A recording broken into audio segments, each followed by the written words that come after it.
Welcome back to the show, everybody. IGN Live from Comic-Con 2016. I'm Damon Hatfield. This is Eric Goldman. We're joined by Ashley Eckstein, who's founder of Her Universe, nerdy pop culture fashion line for her. Yes. And also someone Star Wars fans will surely know from Clone Wars and Star Wars Rebels. And Jennifer Tisdale is the executive producer of the Her Universe fashion show, which went over last night. Is that right? Which yes. I hear was a resounding success. Yeah. It was great.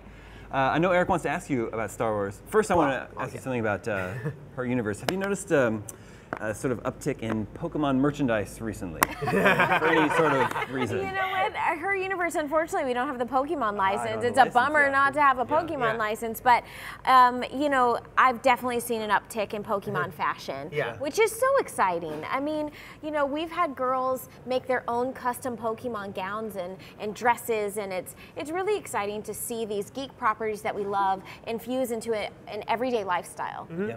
I mean, as someone who's been going to Comic-Con for a long time, it has been amazing to see, you know, all, like the female audience really finally sort of get their due, and it felt like you were a big part of that. Was it great for you to see that, you know, you tried this company and who knows how it was going to go, and then just see the success and say, no, this is what people have been waiting for? You know, it's amazing to see the progress that's been made over the past several years. When we started Her Universe, we launched in June of 2010. I literally had people laugh me out of their offices. I said, I want to make a company called Her Universe that only focuses on fangirls. And people are like, oh my gosh, it's for the men and boys only. And I said, no. 50% of all sci-fi fantasy fans at Comic-Con are women, and you're not catering to them. And more importantly than the merchandise, I wanted to create a safe community where fangirls weren't being bullied for liking what they love. And we all know that there's girls everywhere that love this. This community is so supportive at Comic-Con. Like, it's just so supportive of girls. So I just wanted a safe community where girls could be celebrated. And I feel like that's happened. And it's not just me at Her Universe. I feel like it's been a group effort, and it's come a long way.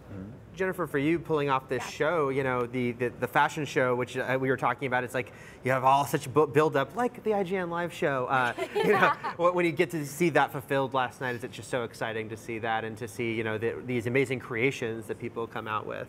Yeah, I mean, we were really lucky this year to film the fashion show, also for a digital series on the Comic-Con HQ, and so it was an additional buildup of, we really got to know these girls better this year than we ever did before, because we followed their entire journey from the time that we chose them. Well, they auditioned, we chose them, and we followed every step on their road to Comic-Con.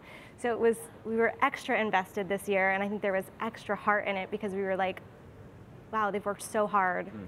This is so awesome, and let's just celebrate them. So it was great. And everyone should go to Ashley's Instagram to see a picture of her dress, which was amazing. Can you describe this dress?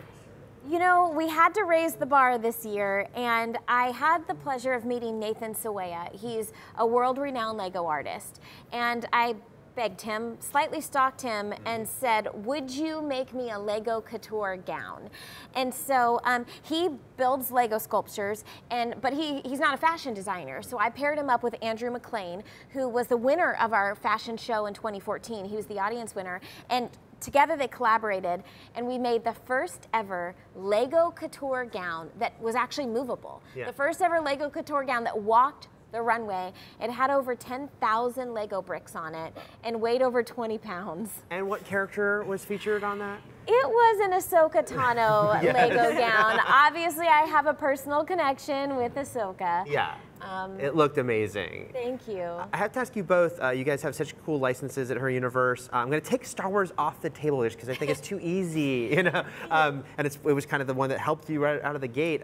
Besides Star Wars, what is something that you guys make, you know, from, you got Transformers and Doctor Who and Star Trek that you're just so excited to see when you saw this creation and that people can actually get this item from Her Universe? You know, I'm really proud to also have a Marvel license. And I think with Marvel specifically, there's been so much focus on the male characters, which, I mean, I personally love. Huge Captain America fan, huge Loki fan. But I feel like some of the female characters haven't had their due, at least with the merchandise. So I'm proud. We actually debuted last night. We have a new Women of Marvel collection. We have an Agent Carter dress, a Spider-Gwen jacket, a Captain Marvel dress.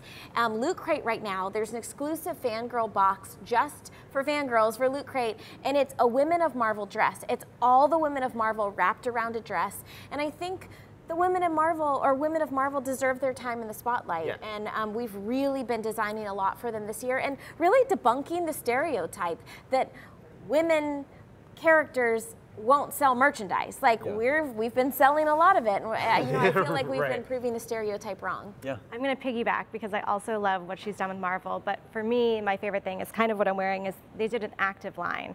So workout pants, sports bras, things that you can wear to the gym. And to me, I was like, yes, finally, I can like show my fandom like when I'm on a jog. And that was something that I thought was really groundbreaking for her universe to do. Thank you. I mean, she's wearing our Black Widow tank top. You can show it says hero mode.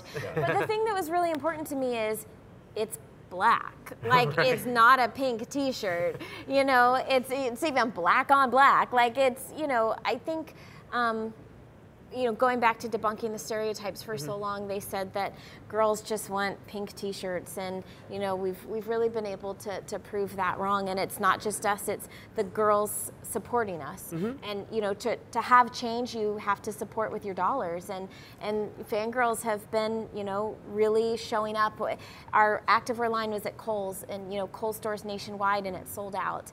And you know, that's how we prove change, and we're doing it. And the fanboys have been supporting us as well. You've been a huge supporter from day one. So I might just have bought an Ahsoka shirt, you know. Yes, you did. There's a unisex shirt. Or yourself. Yeah, oh yeah, of course. My wife got one too. So. Yes. And they also do plus sizes, which I think is also something to mention, is because some people that have licenses just stick to that, like small, medium, large. And I love the fact that her universe understands that like everybody's body looks differently, and they're going to support that. Well, last night on the runway, I mean, it's so important to us to have models of all shapes and sizes. And there was a model backstage last night that, I mean, she's beautiful. I think she was probably about a size 12, and she was really uncomfortable to walk the runway because she's like, I'm not your typical model. And I said, you don't understand where you are. You're at San Diego Comic-Con, where all shapes and sizes are celebrated on the runway. And it was, I mean, it's like when some of our plus size models hit the runway, you should have heard it. Like the crowd erupted, and this is such an all-inclusive, you know, event. So we're happy to celebrate all fangirls. Shall I ask about a little show called Star Wars Rebels? You shall. So I have to sneak this in here, Ashley. Don't be shocked. Oh no, you know me, I could gush about it. Well, also, Ashley and I are two of the people who are insane enough to a week ago to have both been in London at Star Wars Celebration, where there was an Ahsoka panel that you were on and I was watching. And there they made a little announcement, Mr. Dave Filoni. He did say that in some way or another, we're going to see Ahsoka on Rebels again. And I'm curious, your reaction to that? You know, absolutely. That was news to me. So here I am on this panel with Dave Filoni in front of 1,500 fans, and he reveals, you know, that Ahsoka is going to come back in some way on Rebels, and I had no idea. Literally, like, I'm on the edge of my seat, and I'm like, what did he say? Did I hear that correctly? Oh my gosh. So obviously, we haven't recorded it yet because I didn't know it was happening. So I'm really excited. Congratulations. Thank you. I don't know whether she's coming back alive or as a Force ghost. Who the heck knows? But she's coming back in some way. So he didn't give you any backstage hints? No. I mean, I think she lives. In my personal opinion, I think Ahsoka lives. But only Dave Filoni knows the key. Maybe Pablo Hidalgo too. Seeing that panel was just amazing to see that you can do now an entire Ahsoka Tano panel and just talking about that character and her legacy, and everyone is just so excited about her. You know, she's come a long way. In the beginning, she had her haters. Some people said she was the next Jar Jar. Oh, no. I didn't even blame them. She came across a little bit snippy. But, you know, it's very rare nowadays to follow a character. It's been 10 years since I've been working on this character. You know, to the fans, she was introduced in 2008. So to celebrate a character for that long and get to know her, I feel very fortunate. And I think, you know, we've grown up with her a little bit. So I know I have. So I'm glad we get to continue her story. As am I. Yeah, we look forward to seeing what's next for her on Star Wars Rebels, and best of luck in everything, her universe and the fashion show going forward. Yeah. Thank you. Thanks so much for being here, guys. Thanks for having us. Stay tuned, much more to come from IGN Live here at Comic-Con after this.